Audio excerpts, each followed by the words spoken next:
Hi students, I am Praveen Sebastian Paul. In this lecture we are discussing the K-map for POS or Carnot map for product of sums.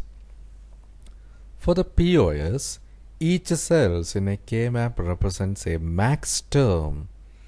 If there are n variables for a given Boolean function, then the K-map will have 2 raised to n cells, and we will fill the cells with the zeros whose max term output is 0. Let us check the K-map for 2, 3 and 4 variables.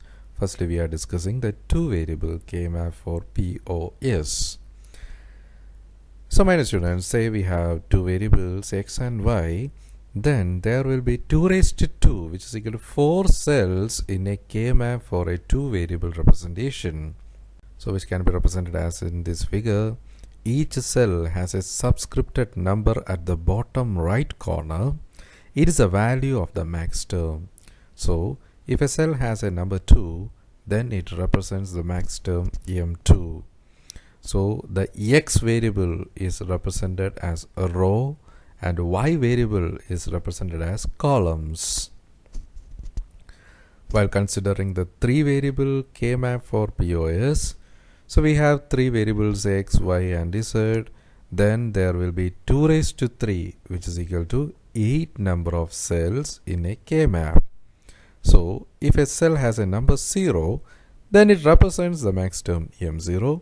And if cell has the subscript 6, then it represents the max term M6.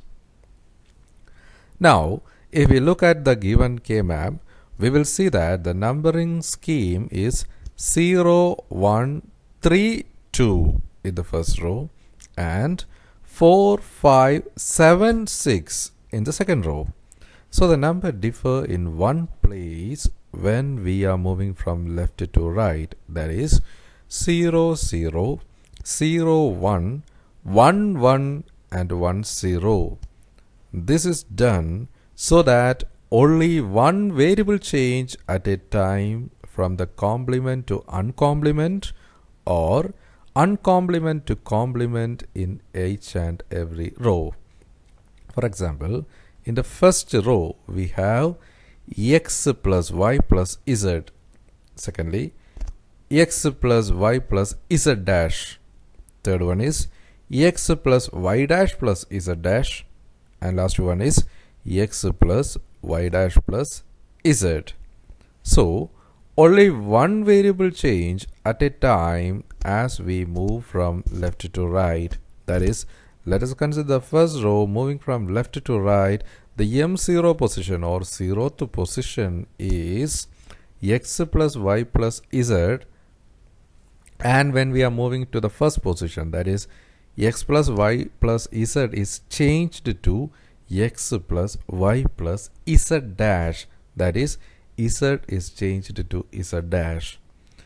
When we are moving from M1 to M3, that is the second column to the third column, x plus y plus z dash is changing to x plus y dash plus z dash. Here y is changing to y dash.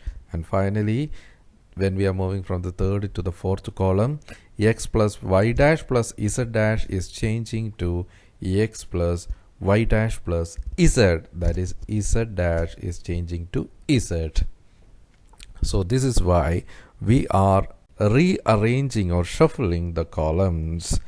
In the similar way, when we are considering the 4 variable K-map for POS representation, say we have 4 variables w, x, y and z, then there will be 2 raised to 4, which is equal to 16 cells in the K-map, which is as shown in this figure.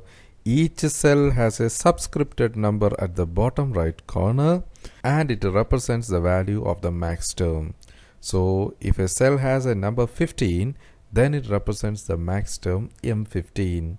And in this case also, the numbering scheme is 0, 1, 3, 2 in the first row, 4, 5, 7, 6 in the second row, and 12, 13, 15, 14 in the third row, and 8, 9, 11, 10 in the fourth row.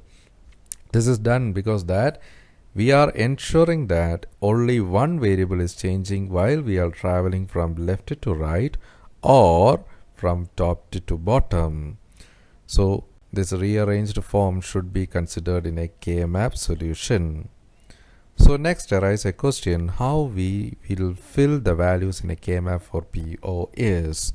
Say we have the Boolean function f, which is defined on two variables a and b, and the f is equal to 1, that is the output is 1 only when exactly one of its input is 1. So we can draw the following truth table with the possible inputs and outputs. Here the inputs are a and b, and the output or the function is 1 if and only if only one variable results in an input of 1. That is 0 0 results in 0, 0 1 results in 1, 1 0 results in 1, and 1 1 results in 0. In the Maxterm representation, it is represented as a plus b is equal to m0, a plus b dash is equal to m1, a dash plus b is equal to m2, and a dash plus b dash is equal to m3. To express the f using the Maxterm shorthand notation, we have to consider only Maxterms with function f is equal to 0. That is, f is equal to m0 comma m3. This can also be written as f is equal to pi of 0 comma 3. So my dear student, keep in mind that in the Maxterm representation, we are considering the functions with the zeros only. In the minterm representation, that is SOP representation, we are considering the functions with the output 1, and in this case, that is POS representation, we are considering only the functions with output f is equal to 0. That's why we are taking m0 and m3, which is represented as f is equal to m0 comma m3 or pi of 0 comma 3. Now draw an empty K-map with 4 cells. Here we are representing in 4 cells because we are considering two variables. Therefore, the total number of cells is equal to 2 raised to n. Here n value is 2. Therefore, 2 raised to 2, which is equal to 4 number of cells. So we are representing a K-map as shown in this left-hand side of this figure.